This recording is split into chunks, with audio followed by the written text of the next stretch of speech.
महायुतीत शिंदेंची कोंडी, भाजपानं आश्वासन न पाळल्यानं आणि मुख्यमंत्री पद न मिळाल्याने शिंदे मनानं कोलमडले, खासदार संजय राऊतांचा दावा.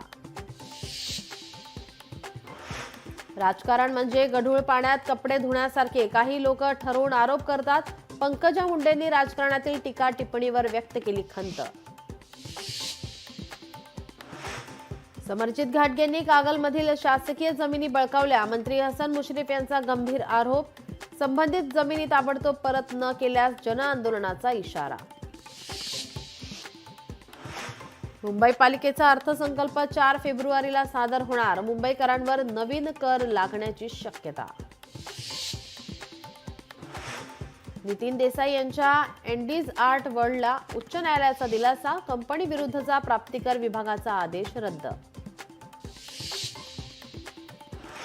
संभाजीनगरमध्ये लोकशाही मराठीच्या बातमीचा इम्पॅक्ट, स्ट्रेचरसाठी चाव्या आणि मोबाईल घेण्याची घाटी रुग्णालयातील पद्धत बंद.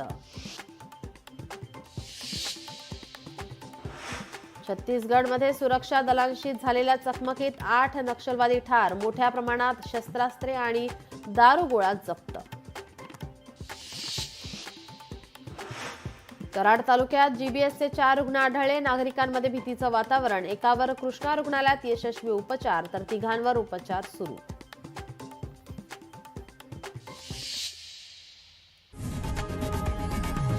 लोकशाही मराठी ऐका, पहा, जागरूक रहा.